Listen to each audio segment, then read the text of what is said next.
Alexa off.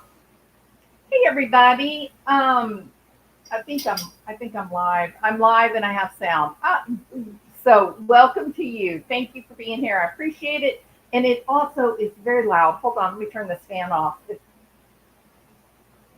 so loud. Sorry about that. I was jamming out to Botticelli and fuming, lighting fires, cutting the heads off of live chickens under the full moon as I consider and think about one Barry Lee Morphew. Now, yes, everyone is talking about it. Everyone is talking about Suzanne and Morphew and the debacle that has been Barry Morphew's life, perhaps from the very beginning. Now, I have zero doubt if past behavior is the best indicator of future performance, then I have very little doubt that Mr. Morphew and the lovely flower Iris are watching every video that is being made about this absolute travesty, this miscarriage of justice.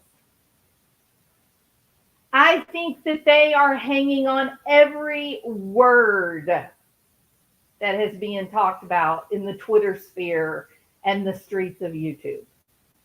I mean, Barry can't help it, right? We all know Barry. If you knew Barry like I knew Barry, oh, oh, oh. Yeah? The man has been arrested. I don't mean now, I'm talking about back in 23 or in 2020. He was arrested.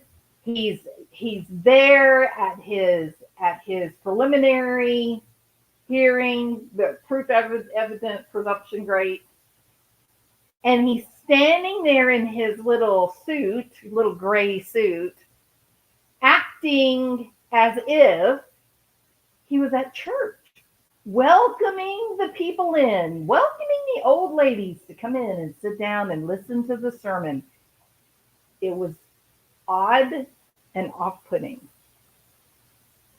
I remarked at the time, Vanessa, another YouTube creator was there, and we remarked on this energy that he has that makes a sane woman want to go run and hide.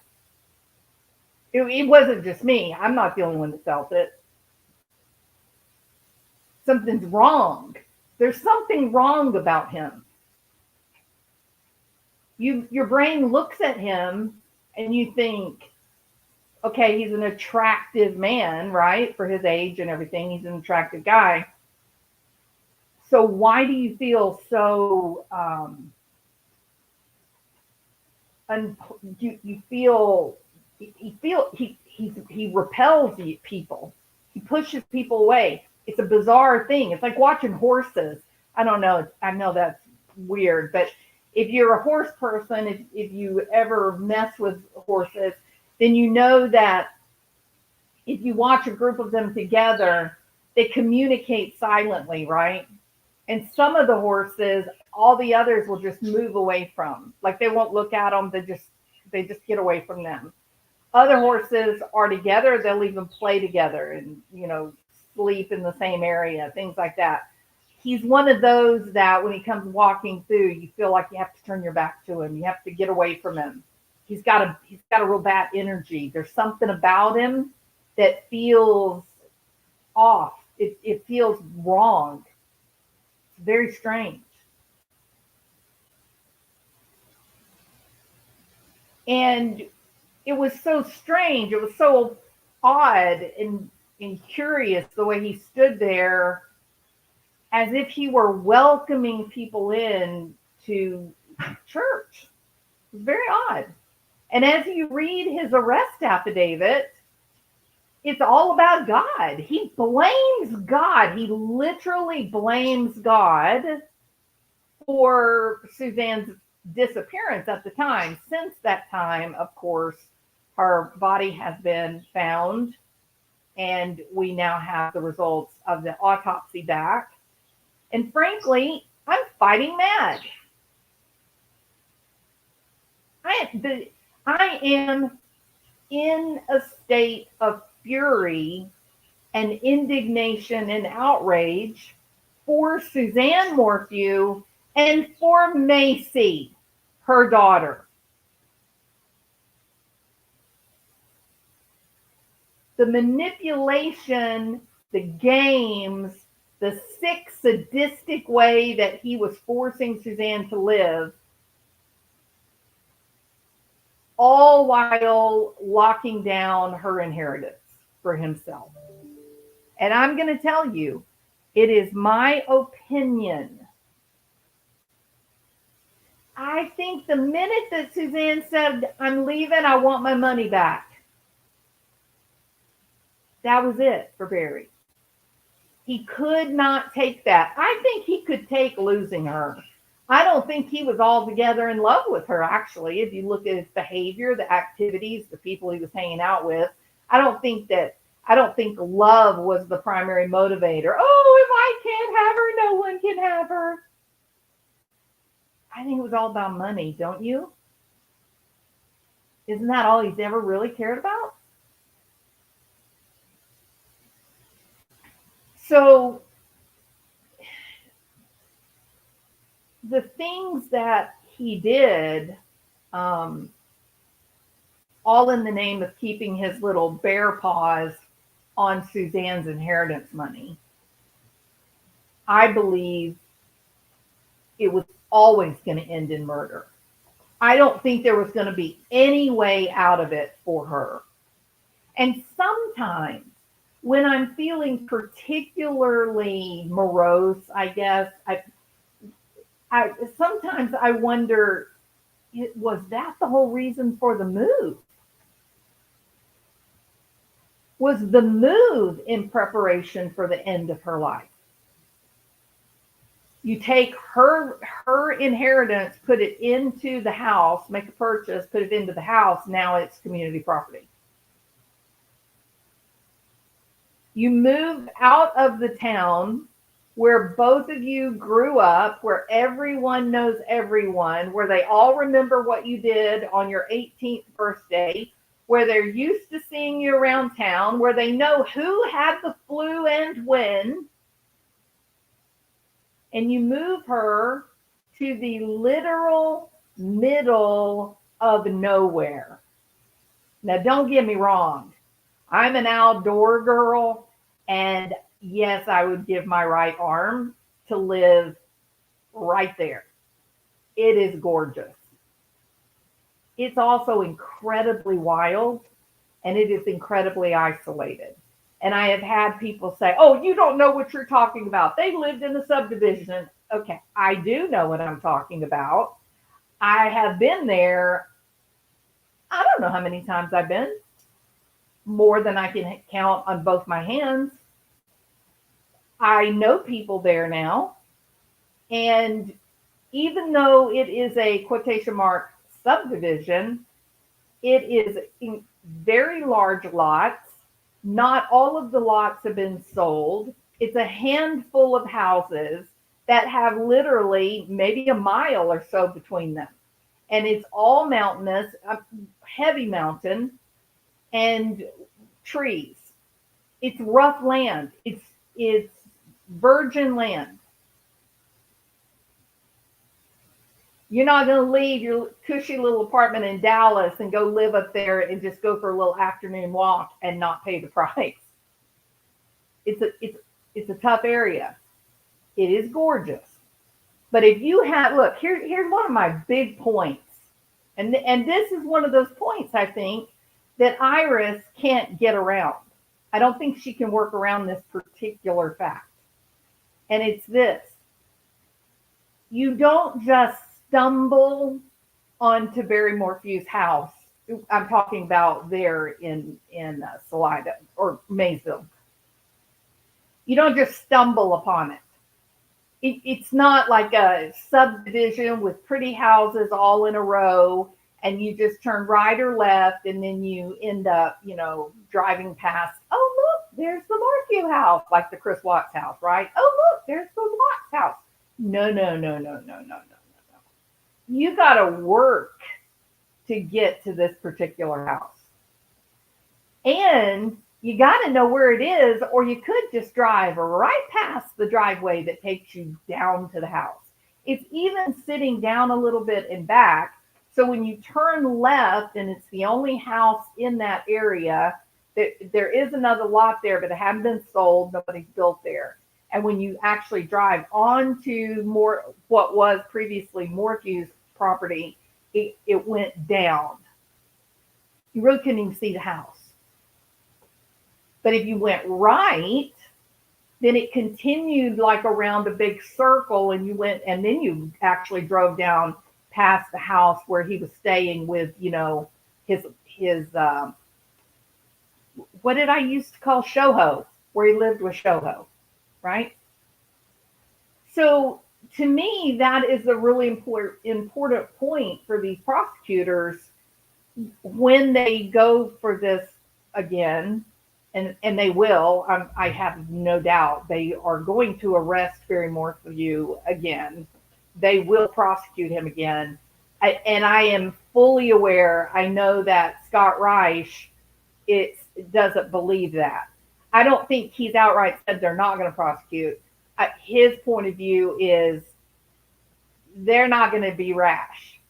They're not going to jump the gun. They're going to work, if they do this, they may not, but if they do, they're going to work very slowly and methodically. And when they get ready to go to trial, then they will make sure that all their I's are dotted and all their T's are crossed, that they're not going to have a replay of the debacle under Linda Stanley. Remember Starsky and,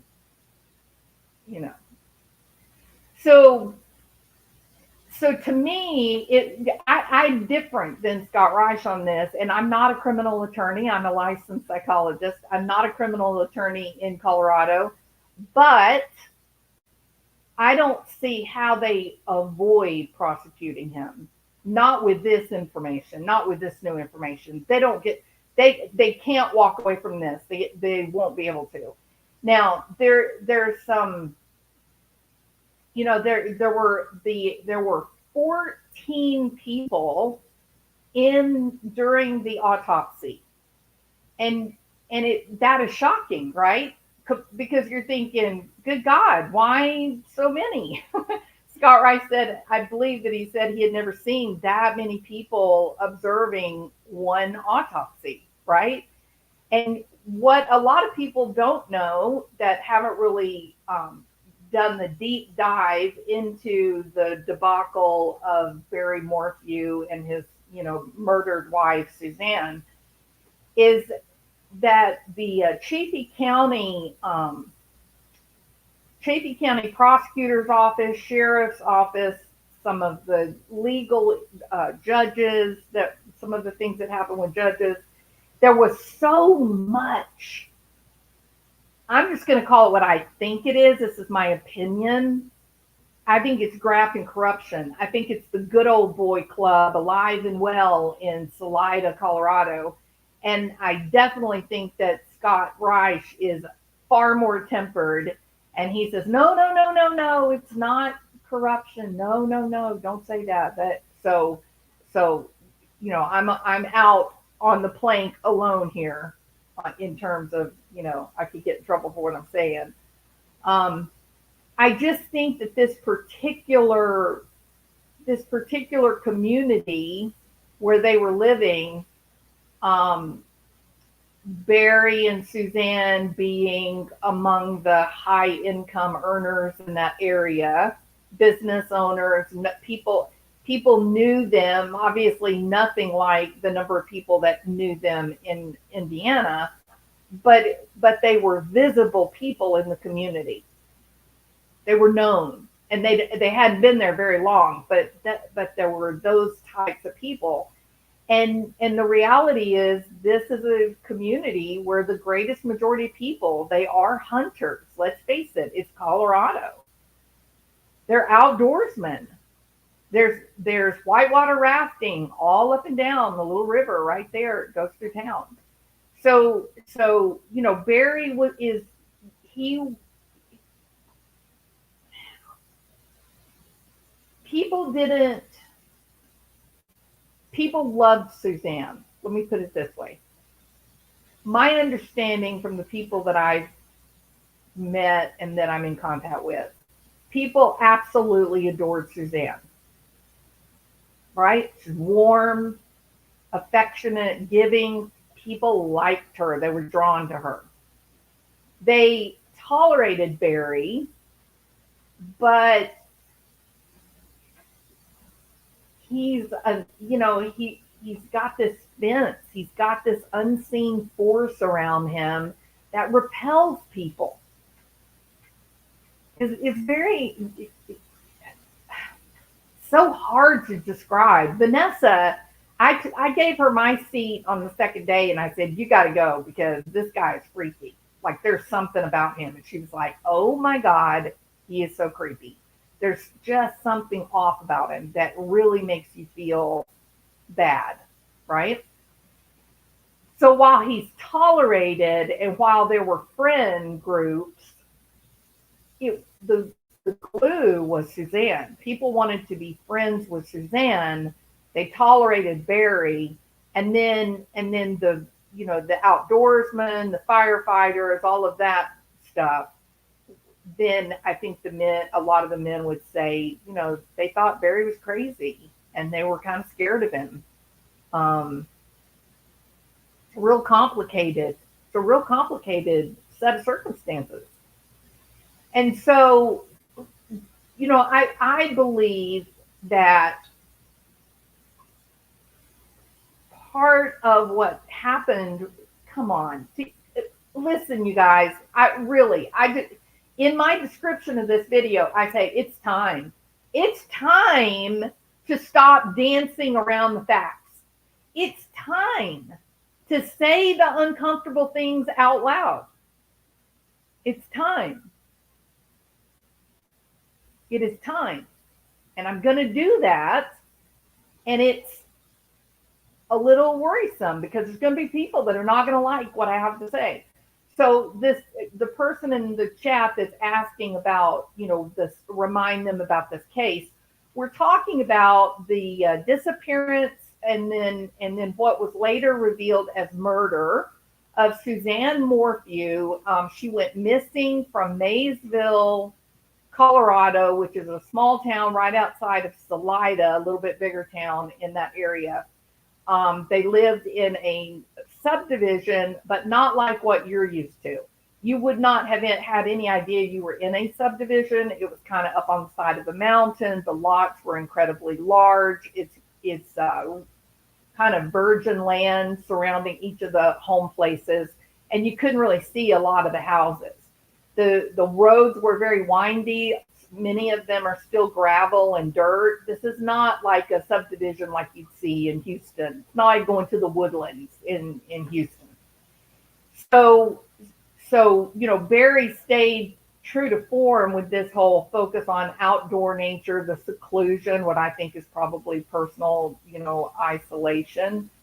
I don't think he likes people. I don't think people like him. And I think he has a really hard time just getting along in society. I don't think he has any connection to human beings. I really don't. And so she went missing in May of 2020. It was reported on Mother's Day. But if you listen to AK Rocks and Martin Smallwood, they have gone through the data with a fine-tooth comb, and we really believe that she was killed on Saturday.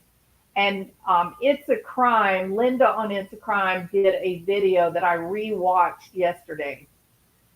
But it was the video where she talks about Barry's noontime or lunchtime walk, where he walks about, I don't remember now exactly how far it was, but he goes down into the woods back behind his house. He walks up to the west, And he takes quite a long time walking there, but very fast walking back to the house.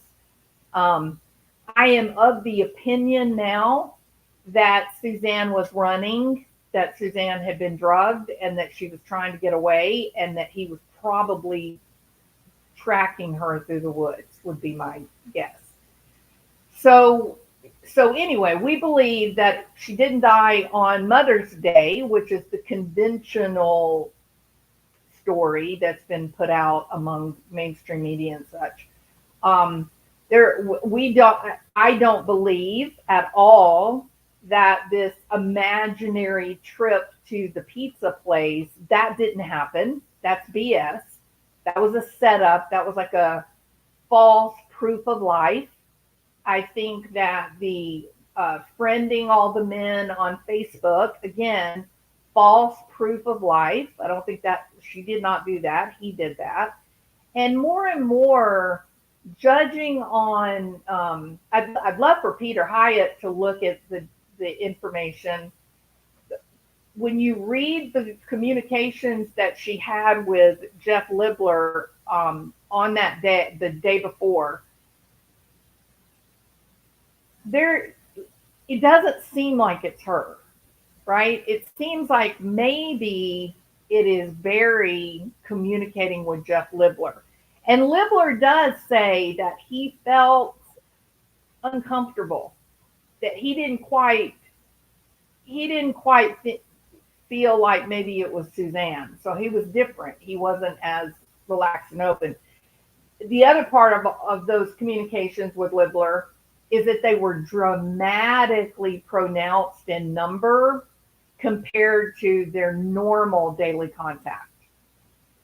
So for some reason, the day before she goes missing, is killed, she and he are messaging like dozens and dozens and dozens and dozens and dozens of times, where realistically on any given day for 2 solid years of an affair, they would text a couple of times a day. But something was off that day before, where the communication between supposedly Suzanne and Jeff Libler, she was just messaging like just dramatically more than normal. So that was very curious. So some of us think you have to, I said this so many times when this case was originally going on and Barry had been arrested and we were waiting for the trial, the preliminary hearing and all that. And I said so many times over the years, so many times, I kept saying, hey, this guy is an apex predator. He is a tracker. He lives out in the woods. I think he has no understanding of human beings at all. And that if he could be Jeremiah Johnson living out in the middle of the woods without ever having to talk to another human being again, I think he would be at his best in that setting. And so the reason that I point that out about him is this. Those people that are outdoorsmen, they're these types of hunters, not just, oh, hey, let's go hunting this weekend, but people that live it and breathe the lifestyle, 12 months out of the year, that everything goes according to what hunting season are we in, correct?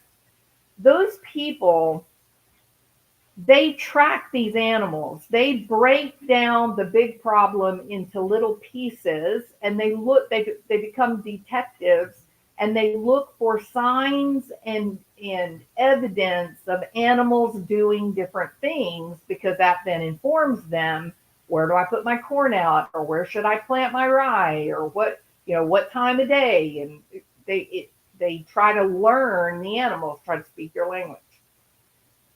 Why is that such a big deal? Here's the reason why. Because allegedly, if he is the murderer, and right now he has the presumption of innocence, correct? Hey, critters, good to see you. He has the presumption of innocence. But if we engage in wild speculation, he knows that everybody is going to point their finger and say Barry did it. He's going to know that up front. He listens to true crime, right? So he's as this plan is unfolding in his head, he has awareness they are in fact going to point the finger at me. So how do I make them think they got it wrong? And then I think he worked the problem backwards before she was ever dead. I think he went to moment of discovery, maybe they arrest me. Now, what kind of clues and evidence do I need to lay out so that they start believing that I did not do it, that I am not part of this problem? I am now under I wonder at this point if the two bank accounts, now think about this, okay? The two bank accounts that had money in them, $60,000 or so, they each named Jeff Libler on these bank accounts. He was the emergency contact for these two bank accounts. Barry just happened to have $60,000 missing out of his safe. So what did he do? Did he take this $60,000, open the two bank accounts, put Jeff Libler's name on the account so that when Suzanne was ultimately killed, the cops would go, oh, maybe the boyfriend did it. The boyfriend's got a lot to lose. He's got 6 children. He's got a successful wife. He's got a daughter who could, for a while, they were talking about Olympic hopeful. So Libler, as an affair partner, he had a lot on the line. And having Jeff Libler's name on those two accounts as emergency contacts, automatically, the minute that those accounts were discovered after Suzanne goes missing or is found dead, the minute they find those accounts, they get Jeff Libler's name. And they go, wow, he could have stolen the $60,000. He could have knocked her off to protect him being revealed as the philanderer that he is. He's actually got motive to do this. But it was false, right? It was fake motive. It was set up by this tracker who is used to working the problem backwards, who's used to putting out little bits of evidence here and there to manipulate the investigators. You don't believe me? Try this one on for size. He puts the allegedly, remember this is wild speculation on my part, Barry Morphew is presumed innocent right now. He's not even under threat of arrest at this point. Okay, so I want everybody to know Barry Morphew is not arrested. As far as I know, he's not being questioned. And this is all just fantasy coming out of my head, okay? All right, just want to be clear about this. He would put the bicycle where it would be found, correct? Because there has to be some reason, some way that she would be found. If she's up at that house in that secluded, hidden paradise, no one's going to find her unless they know where the house is. She doesn't know very many people there. The main people that Suzanne was hanging out with were neighbors, and then she had made a couple of friends in town in Salida, women. So this idea that a bad actor could come along and just see her standing in her front yard watering the flowers and then go after her. It's not, that didn't happen. It's not possible because of the location of the house and the way it sits, right? When you drive into the driveway, you're looking right at the garage, where you drive into the garage. You don't even see the house. You can't see the house unless you get out of your car and walk around to the left.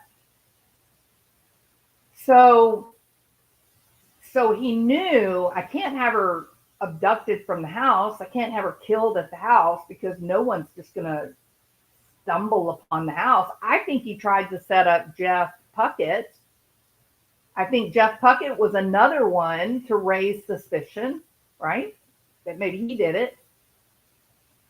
So he had to get Suzanne out of the house. I'm talking about from the investigator's point of view.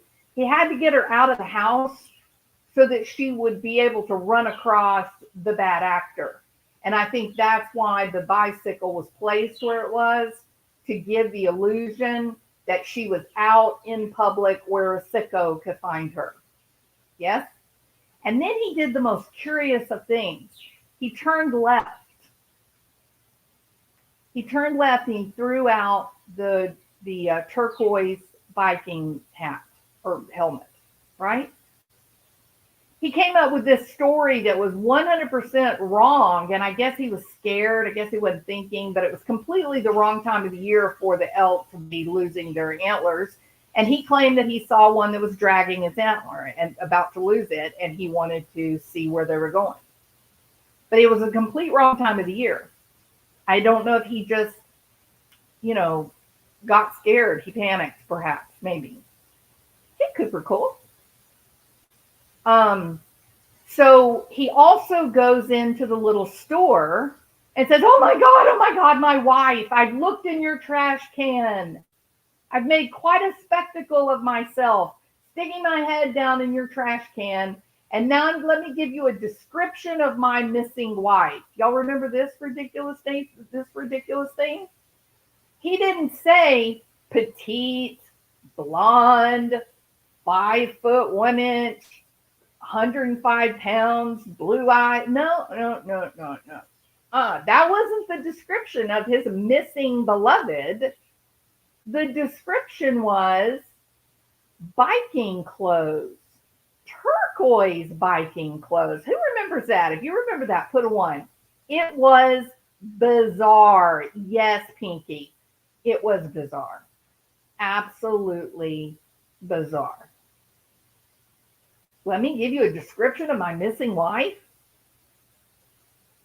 All he did was say turquoise clothes and a helmet. So it's bizarre. It's crazy. Now, in hindsight, you have to stop and ask yourself, why? Why did he do that? That was so nuts. Was it really? Or was it crazy like a fox? Because the morning, Mother's Day morning, Sunday morning, he's calling, what's the lady's name that worked with him? Not Megan. What's her name? Shoot.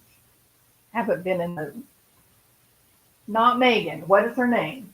Morgan? Not Morgan.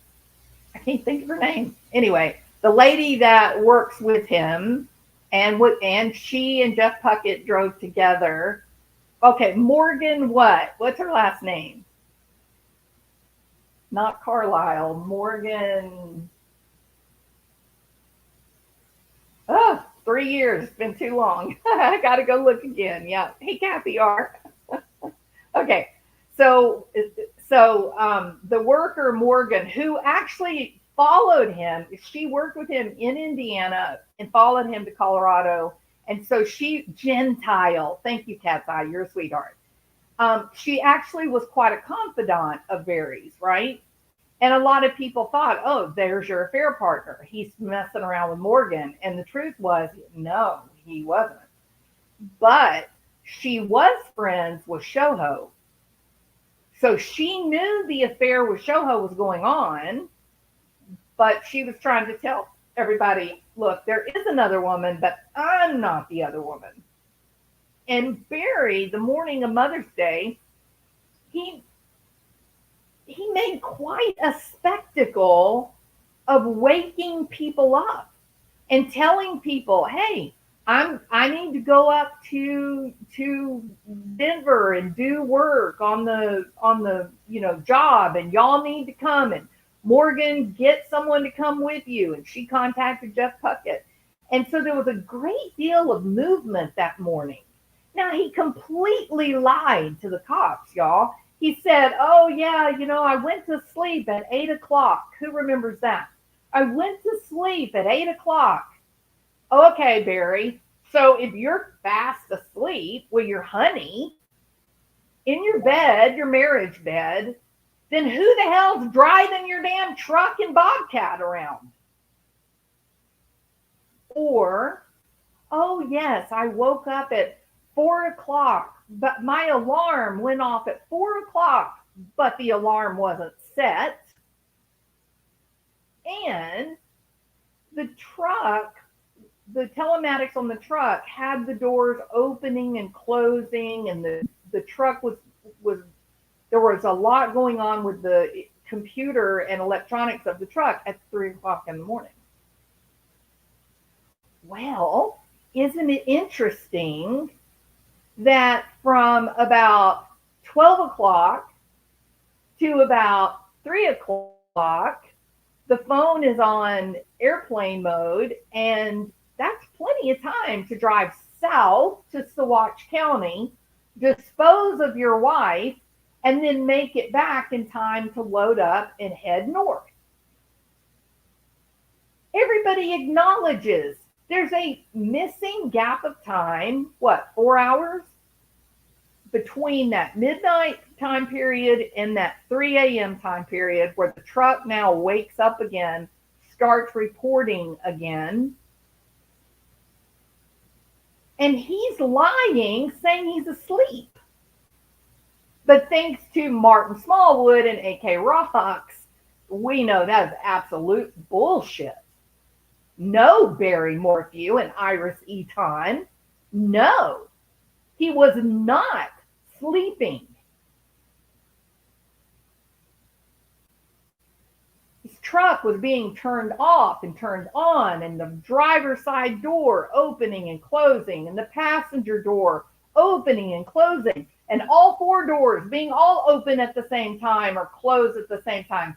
The Bobcat moving 95 feet toward the house. It's all being recorded. It's all there.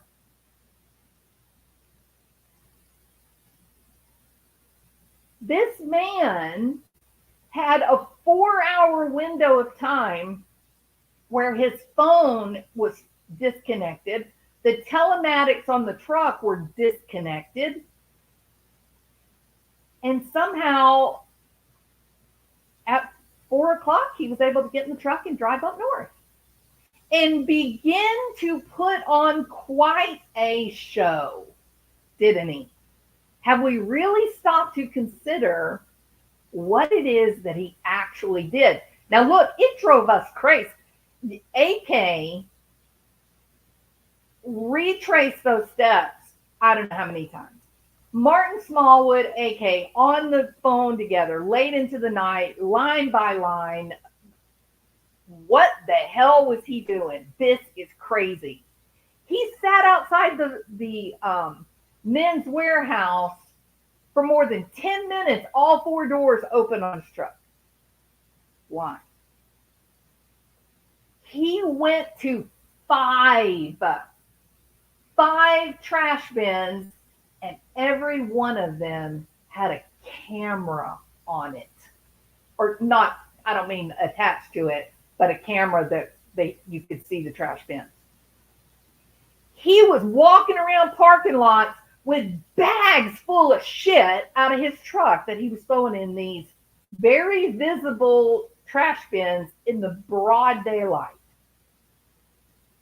The only thing Barry Morphew lacked was a blinking neon sign above his head saying, "Hey, hey, hey, I'm right here. Look at me. I'm Barry Morphew. Look at me throwing crap away. Look at me driving around to 5 different trash cans in a very suspicious, suspect way. Look at me go to the job site and do absolutely nothing. Look at what I'm doing. Look at the bleach in the hotel room. Look, look, look. And everybody's like, what the hell? There's pictures of him changing his clothes 4 times in a few hours. And what was the net effect of all of this data and all of this information? Him running around like a crazy person. What was the net effect? No one ever looked south. No one ever considered south. Now I think I say that I think that AK and Real Gone Gonzo, I think they did spend quite a bit of time on Monarch Mountain, looking around Monarch. But think about it. It was like he was saying, follow me. Follow me. Investigate me. Spend all of your precious time trying to figure out what I was doing at the Holiday Inn. Look at me. Look how weird and suspicious I'm being. Why would he do that? To keep everybody away from Saguache County.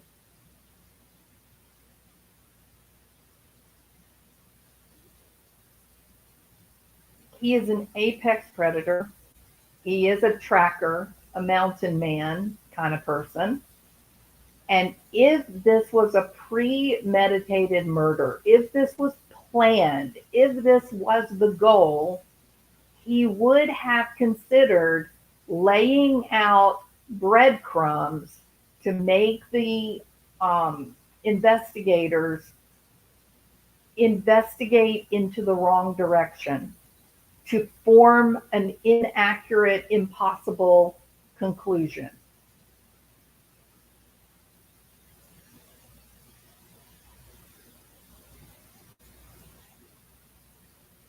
I don't know how it was risky.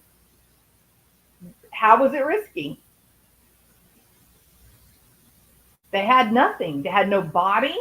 They had nothing. They couldn't see what he was stowing away. There were people around everywhere. And the only place that they found this DNA of a would-be rapist was exactly where we saw on camera Barry Morphew placing his hands on the bicycle. Remember, the sheriff yells and says, hey, what are y'all doing? Get your hands off that bike. He placed that there. I'm convinced of it. Who was the one with Suzanne and Barry? Who was the one that talked about moving to Arizona? Who was the one that wanted to move to Arizona? And the would-be rapist. There were 3 rapes in Arizona and 1 in Chicago.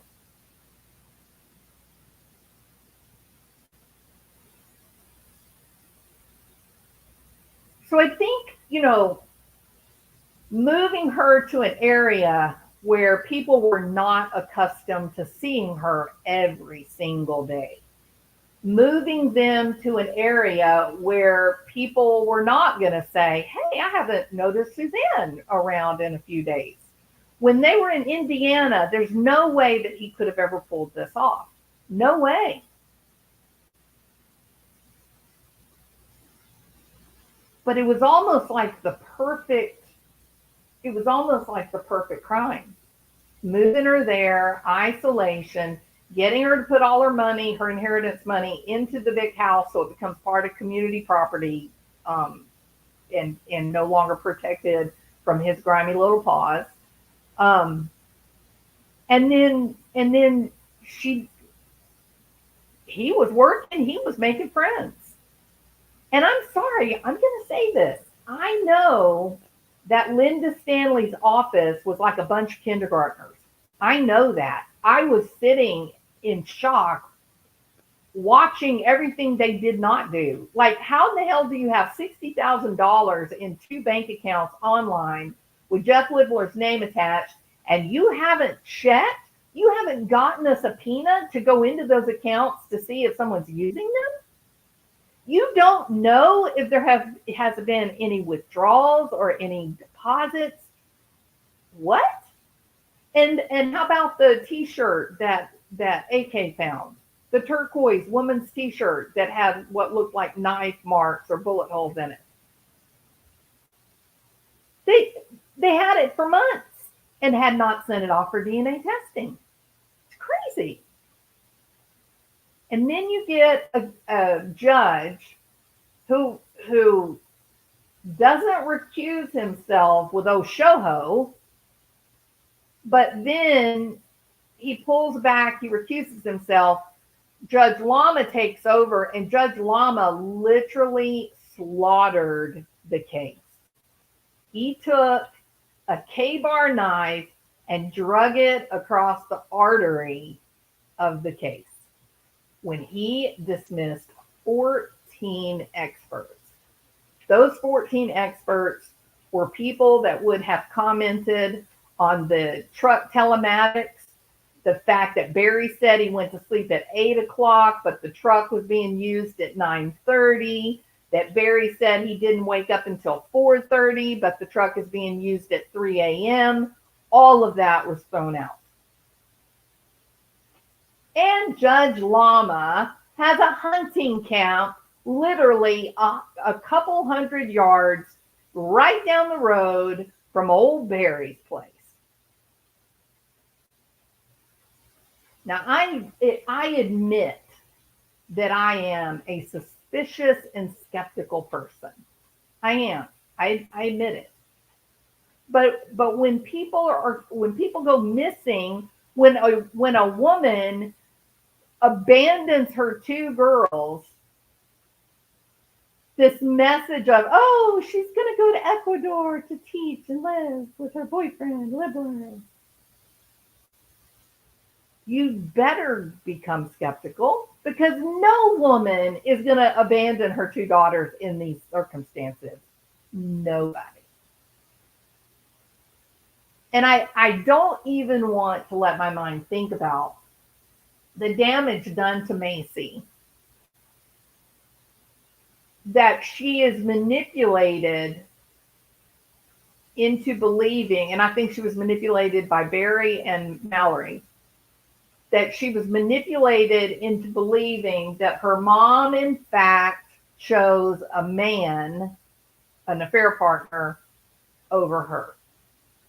That her mom is alive and well, living somewhere in Ecuador or Belize or something like that, right? And she's got to find a foundation outside of Barry. She's got to save herself. Mallory's a totally different problem, I think. I think Mallory and Barry have this relationship that I think Suzanne was an outsider when it came to Mallory and Barry. I think they're firmly aligned.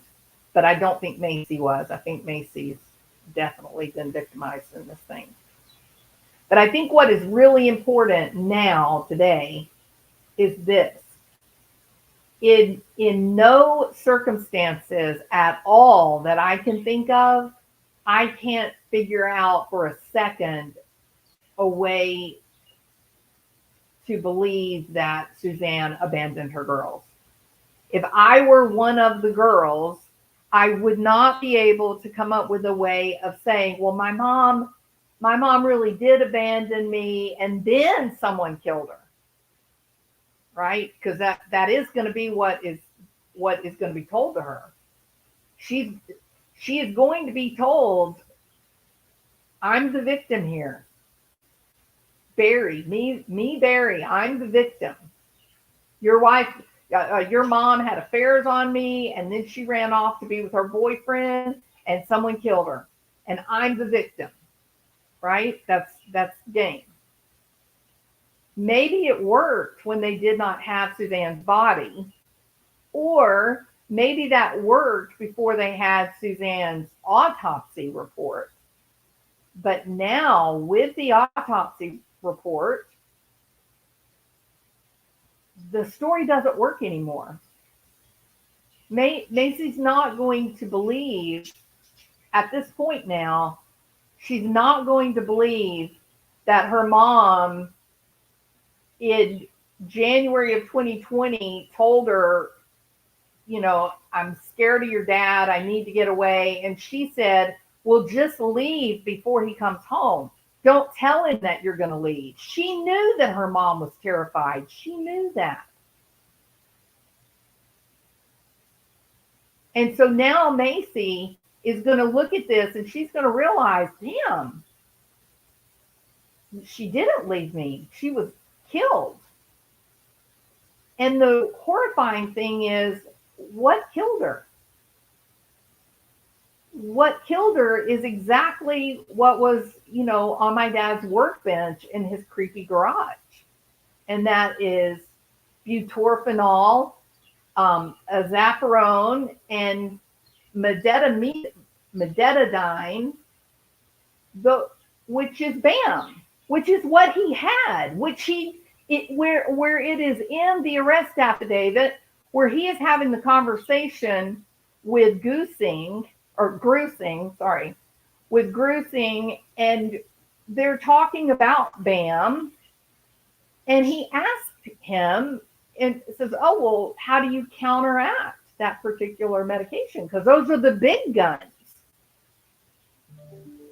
BAM is what's used when there's a bear that's causing problems, when there's a moose that's causing problems. It's not just for deer. There's better ways of managing the deer. But for the big animals, the big wild pigs, they use BAM. So at this point now, Macy has a problem. She's got to figure out a way to separate so that she can come back to reality about what are the facts. She's got to have, the first thing that she's going to have to accept is her mother did not leave. She's going to have to accept her mom did not abandon her. And that's a huge deal for a girl who is just graduating high school and her mom goes missing and she's made to believe that her mom didn't love her and abandoned her. That is so big. And so while this autopsy report is devastating, it's a horrible situation for her to be in, it's a double-edged sword. On the one hand, it's terrifying and heartbreaking, but on the other hand, she gets to reclaim her loving mom. She gets to embrace, no, my mom did love me. I now have proof my mom did not abandon me, and that matters.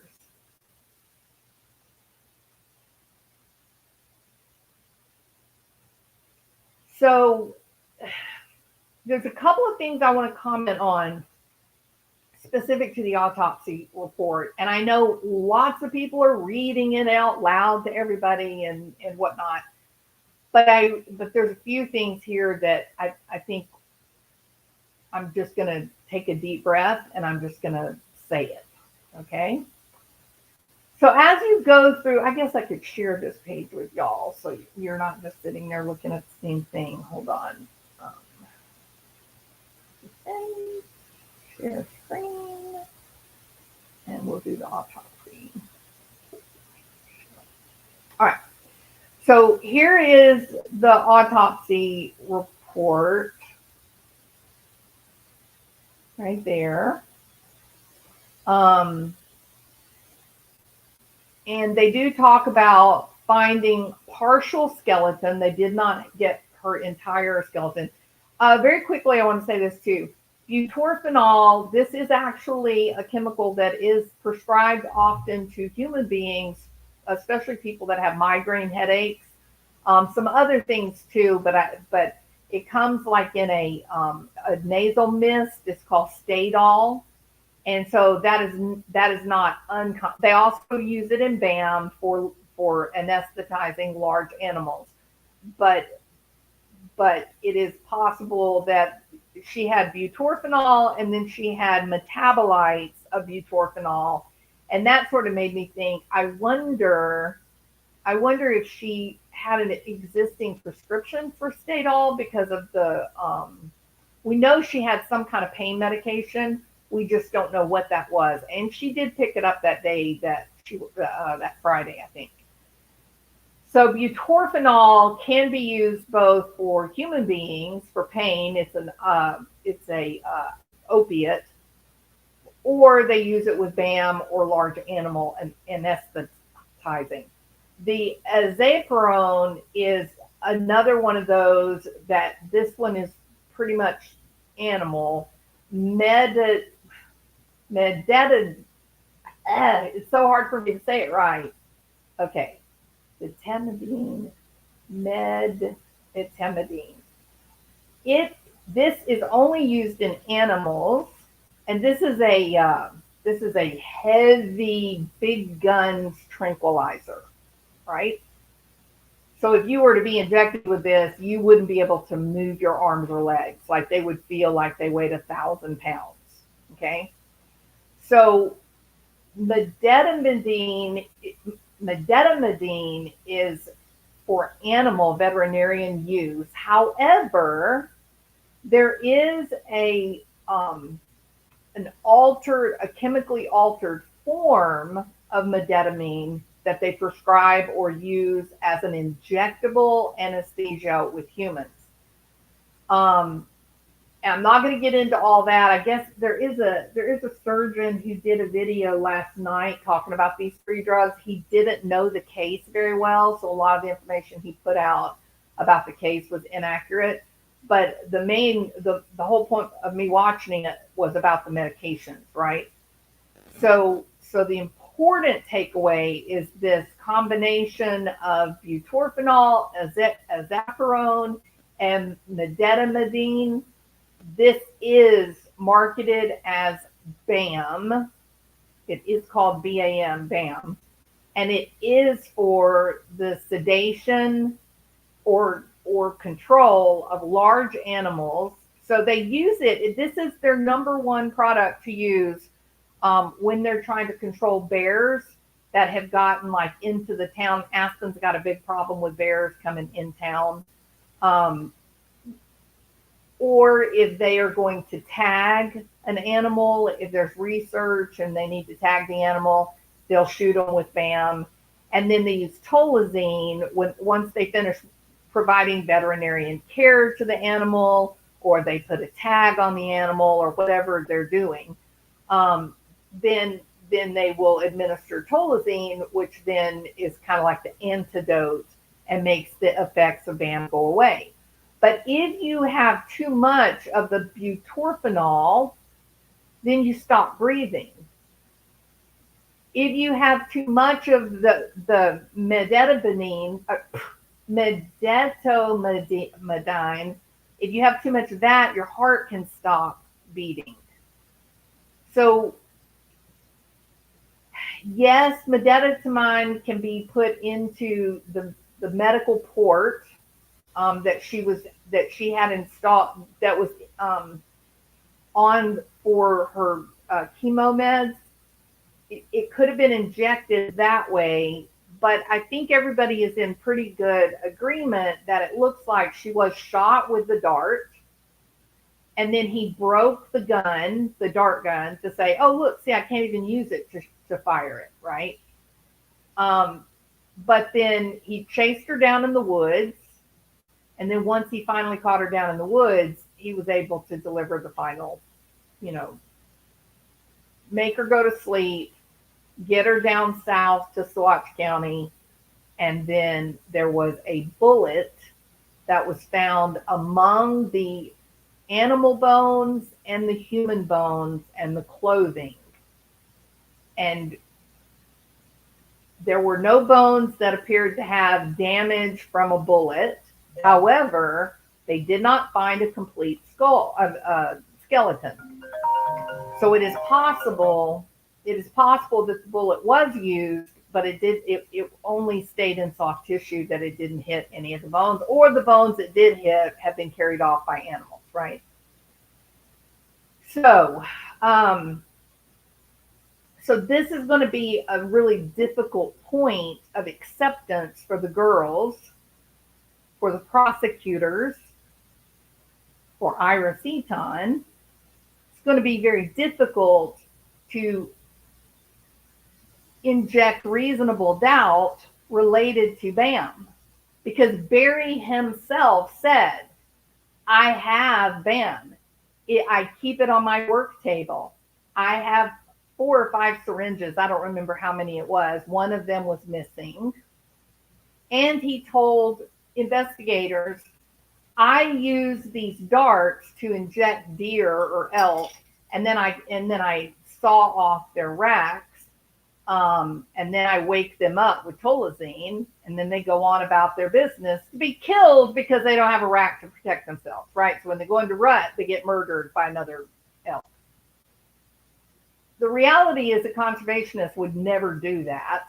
You just wouldn't even consider anything like that. And I believe in my heart what he had to do is he had to explain why you might find the dart. Maybe he looked for it. Maybe he couldn't find it. The cover of it ended up in the dryer with Mallory sheets. Maybe he looked for it and he couldn't find it, but he thought, when they come out here and start collecting evidence, somebody may pick it up. So he had to have an excuse. He had to have a reason for why they were laying around. But there was only one missing out of the pack, and that's important.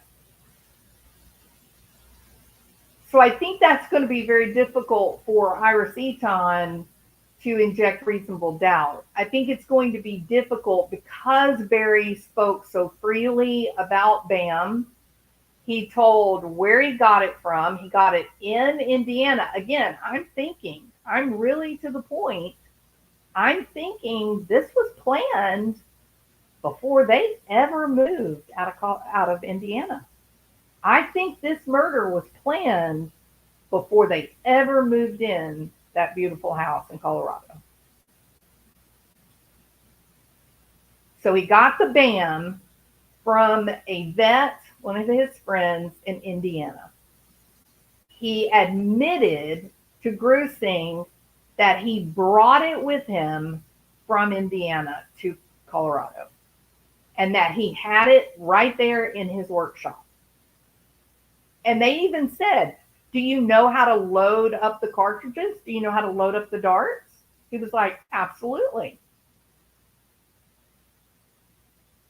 So crazy. It's so crazy. Never in the history of murders has anyone heard of someone being murdered with Bam. Because there's no gray area. It is a controlled substance, and whoever did it would have to have acquired it from someone that registered their name when they purchased it.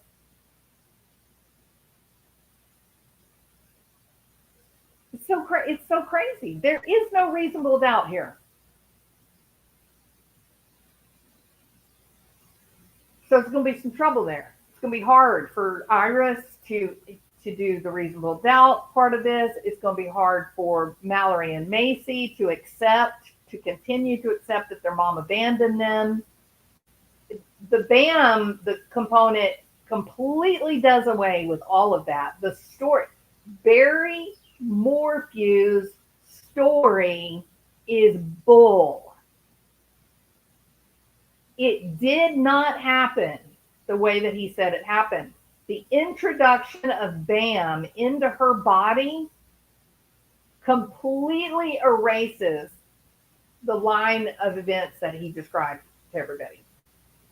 So it is interesting to consider that as we wait for a potential arrest, right? So I believe that he laid out bits of evidence, breadcrumbs, if you will, for the investigators to follow him northeast because he knew that Suzanne was southwest, right? And so he didn't want anybody considering maybe they're down south. He wanted people to say they're up in the mountains, they're up in no man's land, they're up in the back country. He done her in. She's at the bottom of a mine shaft. He wanted to keep everybody looking in the most inhospitable environment imaginable. Not flat prairie land south of the house, of their home. No one ever considered that.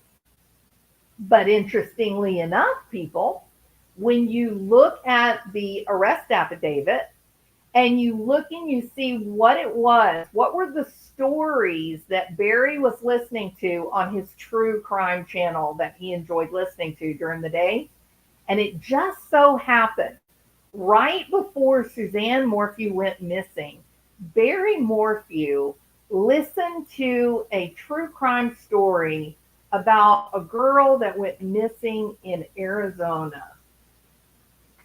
Let me see if I can identify her name really quick. She went missing in Arizona. She was on a bicycle when she went missing.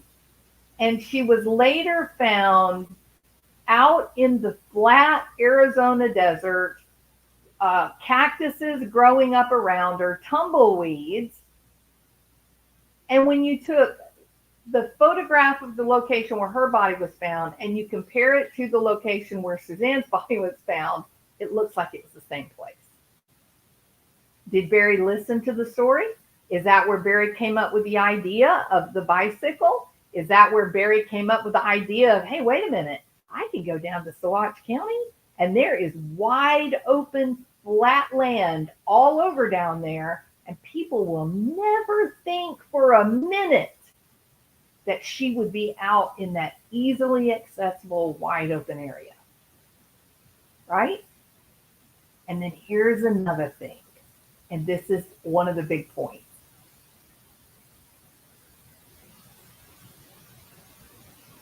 I don't know why y'all can't see. Hold on. There it is. Here's another point. When they got there, they said she had been in a shallow grave and the animals had come in and disrupted quite a bit of it. It was strewn about in that area, correct? But it was made more curious and more difficult as they sifted through, as they spread out wider and wider and wider. They realized there was also animal carcass that was mixed in with Suzanne's remains. Isn't that curious? It's like, wait a minute. The killer takes Suzanne, does the dirty deed, and then buries her. How the hell does the animal carcass get there? Like, why is there an animal carcass there? That's crazy.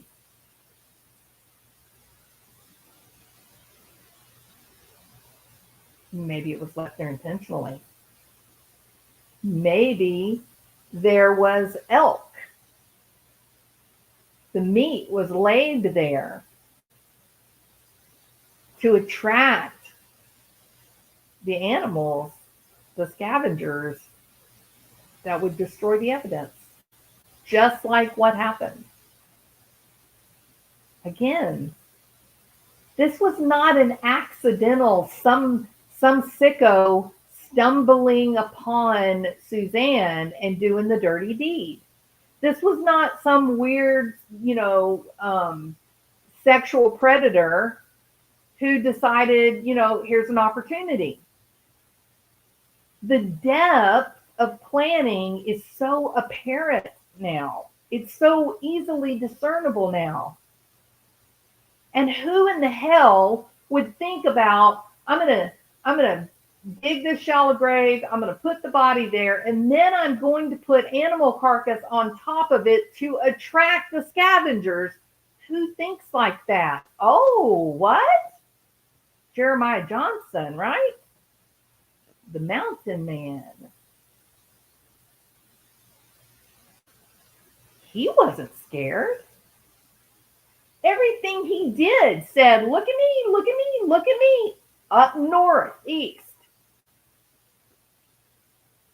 Search all you want, northeast. Look anywhere you want to, northeast. That's why he wasn't scared.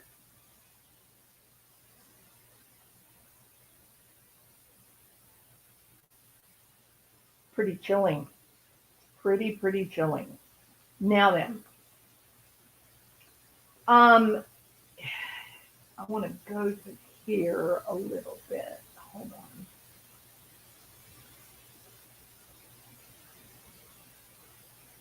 on. Oops, past it. Let me see where it is.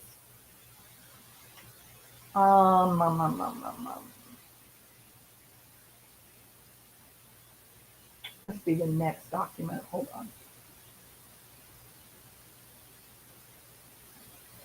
Here, is that what I want to look? Yes. No. Here's what I'm looking for. Okay. So they show you right here, they have 3 bags that contain multiple human and animal bones and fragments, dirt. There was also a wooden fragment, which they've made, they've actually pointed it out. So it must have some sort of evidentiary value. The submitted human bones include the skull with the mandible, sacrum, multiple ribs, bilateral radii and ulna, manubrium, sternum, right scapula, clavicle, right and left femora, right and left tibia and fibula, and multiple vertebrae. None of the bones bear any residual soft tissue because all of the scavengers got them. And the right femoral head is retained for toxicology testing prior to release for forensic anthropology examination. And then when you go on down, it says 7 brown paper bags remain in the custody of CBI and contain a pale patterned balaclava, a pink and light color leather work glove, a light color partial padded bra, some dark gray sweatshirt with crested butte, a green tank top, Yeti shorts, and a little bit of fragment that I wonder is if maybe that's not the fragment they said had blood on it. Here's what I want to talk about. I want to talk about the balaclava and the pink and white leather work gloves. Now you say, yeah, but that could have been her cycling gloves, just one of her cycling gloves. I just want to point something out to you guys. You see this list of people right here? These are all the people that were in the procedure room during the autopsy. There was Robin Burgess and Alex Walker. These are Chaffee County Sheriff's deputies. Daniel Garcia, Tanya Atkinson, Jody Wright, all of the Colorado Bureau of Investigation, Ken Harris of the what? Oh, look, Barry. The Federal Bureau of Investigation was there. Don't you feel warm and cozy now, Barry? Carla Barrios of the Saguache County Sheriff's Office, Sam Kaufman of the 12th Judicial District Attorney's Office, and the Chaffee County Coroner, Jeff Graff. There was also the forensic odontologist, Ken Look, who was also there during this investigation. I'm going to ask you a question. Of all of these investigators, medical people, learned scientists, do you think they like details and facts? I'm going to say yes. And if the glove was a bicycling glove, they would have said a cycling glove. But instead, they said a pink and light color leather work glove and this pale balaclava, right? So they made a big deal. The balaclava and the work glove were different somehow. They're talked about in a little bit of a different manner. And I wondered to myself, is it possible that someone helped old Bear allegedly? Is it possible, if he in fact is proven to be the murderer and he is innocent now, he has not even been arrested, okay, this is wild speculation on my part, but if it turns out that they decide, hey, look, I think he done it, and they prove that he is the killer, then what in the world does it say about the glove and the pink balaclava? Right? What does it say? So here are polyurethane gloves, pink and white. Hold on, where'd it go?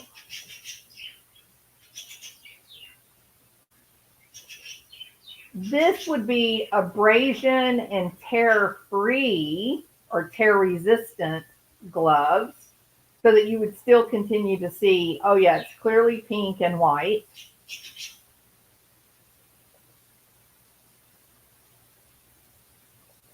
And then here are like some gardening gloves. So I don't know. I wonder if there was someone who was helping Barry. If it took two people to carry Suzanne, if maybe there was a woman with Barry. Now there's a pink and white leather work glove for the winter lined woman's glove. Goat skin knuckle protection. Goat skin palm. There it is. Was there a woman with Barry? If he's the one, in fact, that did this. Did he have help? Did the two of them work together to make this terrible thing happen? You gotta wonder. I can't imagine why she would have a work glove on or a balaclava. Like, why would you do that unless maybe you were trying to hide from cameras? You didn't want people to know who you were, perhaps.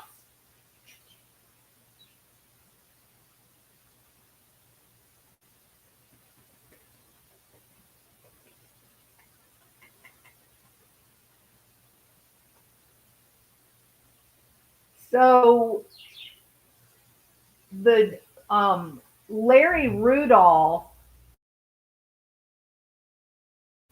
a dentist, Pennsylvania, he shot and killed his wife on a safari with the help of his girlfriend. And now they're both in prison. She got 17 years, he got life, I believe. He killed his wife. Why? Because the girlfriend wanted to live as husband and wife. Because the girlfriend was tired of waiting.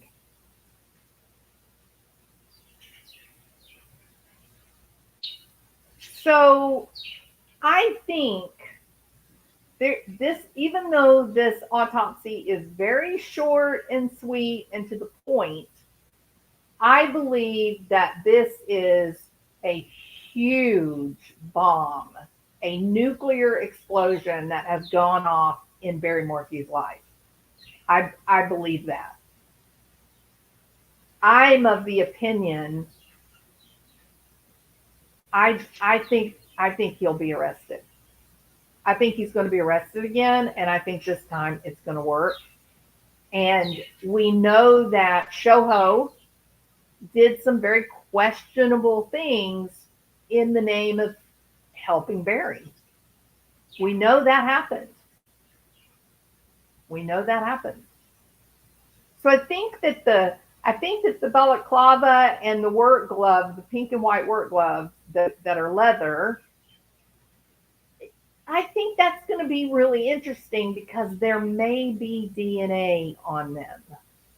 There may be DNA. And wouldn't that be interesting if it turned out that someone helped dispose of the body of Suzanne Morphew? All right. I said it at the beginning of this video, during the middle, and I'm going to say it now again at the end, okay? Barry Morphew is absolutely innocent as we sit and speak now. He has not been arrested. No one's even said they're considering an arrest. Every single thing I've said today is a wild speculation and guess on my part. I don't hold any special knowledge or information that no one else has about this case. And I am simply gossiping, giving my opinions on a very public case. All right. Ann Lane, welcome. I haven't seen you in a long time. It's good to see you. Lady Rebel, welcome. Cat's Eye. I'm really torn. I can't see Barry going back to behind bars. I just can't. I think Barry needs to get ready. I think Barry needs to take a deep breath and ask himself, how far am I willing to go? Do I dig my heels in and pray that I get through it again, that I get lucky again? Because this time, Barry, they're not going to screw up. They had 14 people in that autopsy. There is so much oversight happening in Suzanne's case now because of all of the good old boy fuckery that went on previously that got 14 expert witnesses thrown out. That will not happen again, Barry Morphew.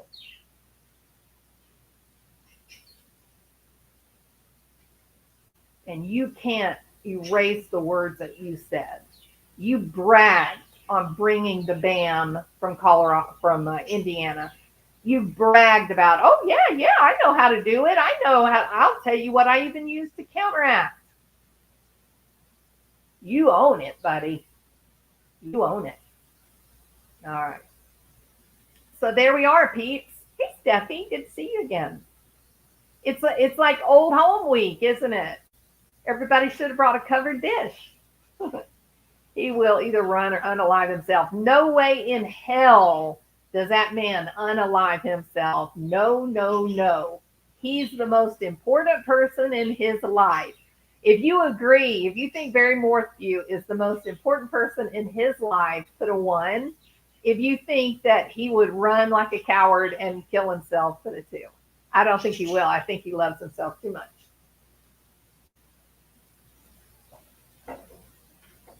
No, I don't think he'll hurt himself. It'll be a Donna Adelson airport moment. That was so bizarre, wasn't it? It was so bizarre. You think her hands are gone because DNA was under her nails? No, I think the hands and feet being gone, I think it was because of the scavenger. It was because he had, I believe, my opinion, that an animal carcass was placed on top of the shallow grave to draw attention and get the scavengers hunting and destroying. Mark Klein, hi there. Welcome. It's so exciting. All our old friends are back. It's great. Hey, Pam Frenchman. I'm so excited y'all are here. I didn't think about that. And now I'm seeing everybody and I'm like, yay, this is so fun. Yeah, you have 14 law enforcement people, including FBI and state, right? And you've got 5 medical doctors that put their name to it. They're not going to mess up again. They're not going to mess this up again.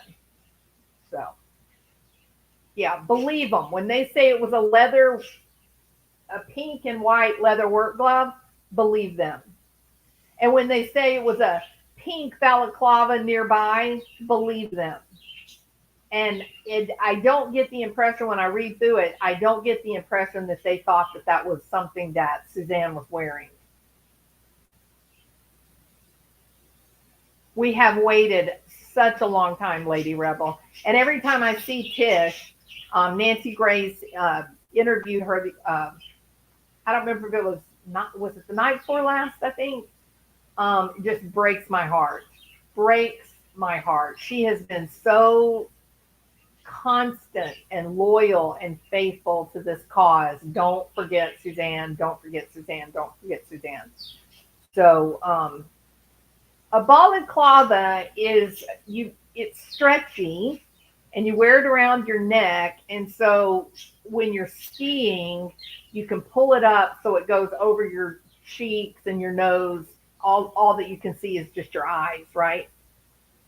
But it's not like a heavy wool. It's not like that. It keeps like ice crystals from forming on your face.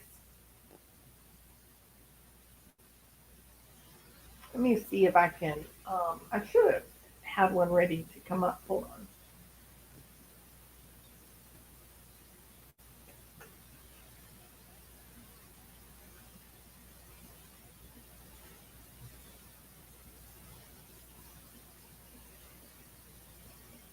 Okay, these are full balaclavas. Where's the?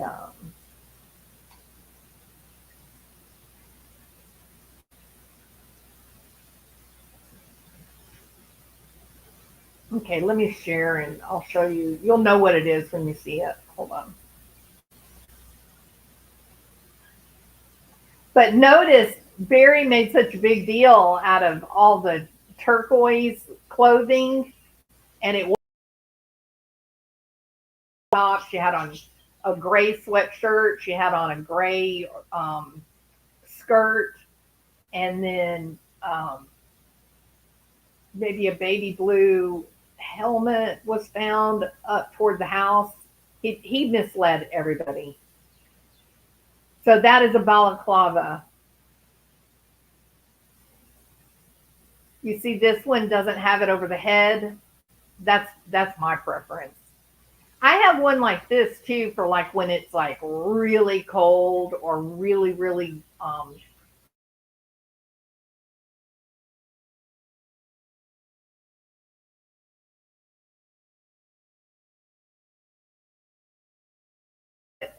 just on a regular ski day. I just like the ones that go around your neck.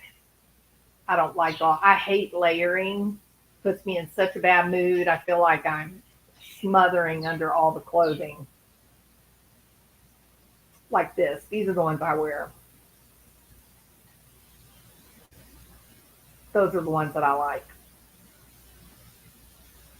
And that way when you're like if you're in the lodge or something, then it's just around your neck. It's not, bunched up and uncomfortable.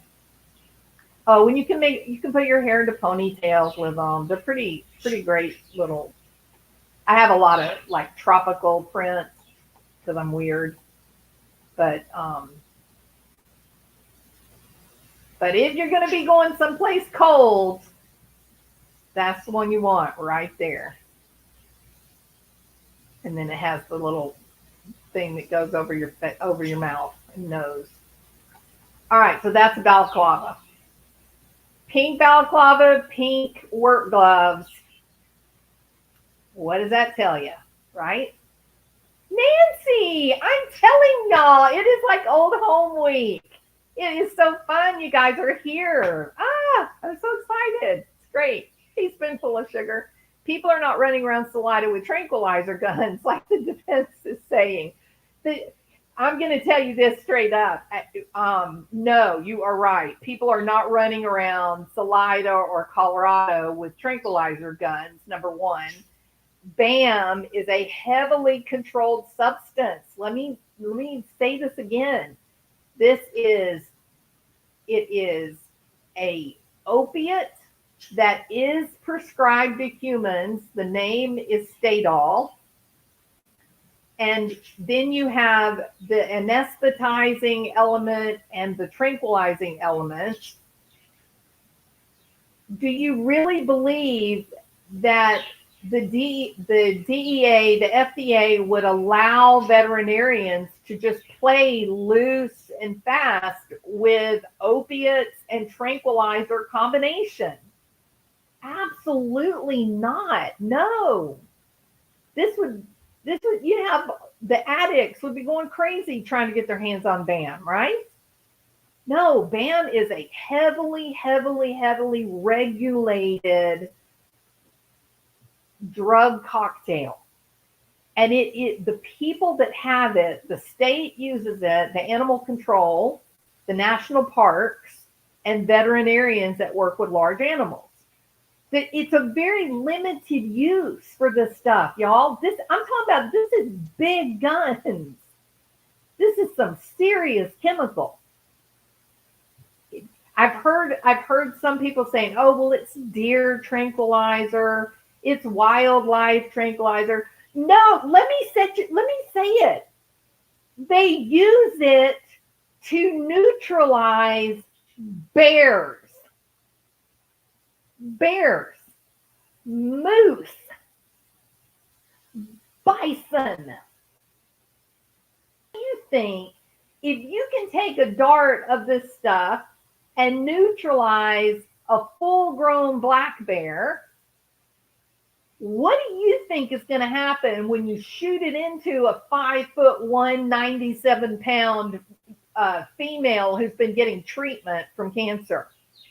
How will you think she's going to be able to manage? Her body is going to be able to metabolize those medications without killing her. No, it's not just deer tranquilizer. No. It's not horse tranquilizer. They're giving this when the bears come out and they attack, or you get a moose that's being crazy. They pop them with this and give them 5-10 minutes and they are down. You can go jump on top of them and they won't move. These are the big guns. It is highly regulated. Hey, Ceresia, it's so good to see you. It is highly regulated. It would be considered a drug of abuse, having abuse potential. And Barry Morphew himself, and this is true, Iris, what I'm saying is true. I'm not making this up. And the reason that I know it's true is because it's in the court documents, Iris Eaton. Barry brags not only about having BAM, not only about knowing how to load the darts, and he has a dart gun, but he willingly says that he is illegally darting elk and deer around his house and sawing off their racks, and then using talazine to counteract the BAM, wake them up, and then off they go on their way. He said it to FBI, CBI agents. I'm going to tell y'all this straight up. If I was Iris Eaton, I would have Barry Morphew in a chair today, and I would be saying, "Hey, you know what, Barry? It's been a good fight, but I think we better be asking for a deal. I kind of think we may want to get a deal on this one, old Barry." So that's kind of where it's at right now. And if you get the right prosecutor in there, and maybe they hire a special prosecutor, right? Somebody out of Denver. You get the right prosecutor to come in, maybe Barry even gets the death penalty.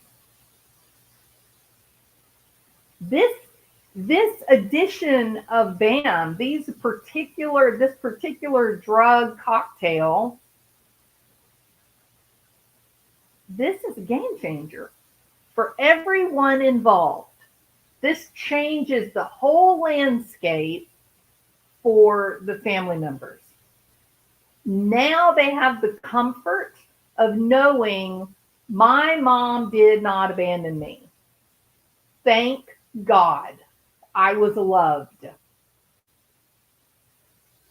But then they're left with having to recognize, okay, well, I know my mom didn't abandon me and I'm grateful for that knowledge, but who would have had access to BAM to inject into my mother? Okay, well, it had to have been a large animal veterinarian or wildlife and fisheries agent with special certification to handle a dart gun, or dad, because he had it on his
Can y'all hear me? Hello? Jules, nobody has the delivery that you do like a oh, thank you, Melody. You're a sweetheart. Okay, so I got knocked off. Everything shut down. I had to restart everything. So I must have upset someone, right? But again, let me say again, Barry Morphew is innocent until proven guilty in a court of law by a jury of his peers, or he takes a deal. Correct? And as of today, right now, nobody has been arrested for the murder of Suzanne Morphew. And we don't even know if they're planning to arrest anyone for the murder of Suzanne Morphew. But we do know the environment in which she died, which is BAM intoxication. Well, the people that she knew that would have access to BAM was one Barry Morphew. It was in his garage. So there you go. All right. So we are finished. You guys are very sweet for waiting until I got back. Please hit the thumbs up. I would appreciate that so much. Share it on your social media if you want to. If you have not subscribed, I hope that you will, and be sure to hit, all notifications so that you'll know when I am live. I don't go live on regularly scheduled, nights. So if you're subscribed and you have notifications on, then at least you see whenever it is that I go live. So this is quite interesting. If you were interested in the disappearance of Suzanne Morphew, we're looking at another case that is the personalities of the people involved are very similar. And in the case of Sebastian Rogers, who has gone missing, a 15-year-old kid on the spectrum who has gone missing in Tennessee, his stepfather, I think, they have a similar type of personality makeup, right? They're not exactly the same, but they're kind of the same kind of people, right? So if you're one of the Barry Morphew people, look up Sebastian Rogers and see if you would be interested in that case, because it's very similar. That the little boy goes missing in the middle of the night. No one knows anything. No one saw anything. He just seems to have just poofed into thin air. And he's got his biological father is a very gentle soul, and he's, devoted and dedicated to trying to find Sebastian. The stepfather is different. He's what he describes himself as brash and direct. I think that's how he described himself. Some people would say he's rude, but he himself acknowledges that he is brash and direct. So if you have been really intrigued by the disappearance of Suzanne Morphew, look up Sebastian Rogers. You may find that to be a really interesting set of circumstances. All right, Crazy Cat Lady, how are you? I follow that case also. Good, Mark Klein. Great. Yeah, I am so deep into the Sebastian Rogers case. I am so intrigued, Mark, by that photograph of the boy that looks to be Sebastian, that we have not gotten a very loud proclamation that is not Sebastian. We didn't get that, did we? I think it might be him, just because the powers that be didn't come out and tell us all to settle down. So very interesting. All right.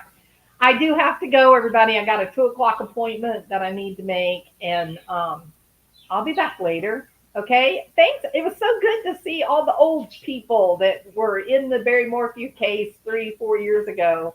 So it was a lot of fun. And I hope that you'll hit subscribe and put me on the notifications list so that we can, start resuming our conversations about Suzanne and the circumstances surrounding her mysterious disappearance and violent death. All right. Thanks everybody for being here. I really appreciate y'all so much. And I really hope you have a great afternoon. All right. Talk to you later. Bye.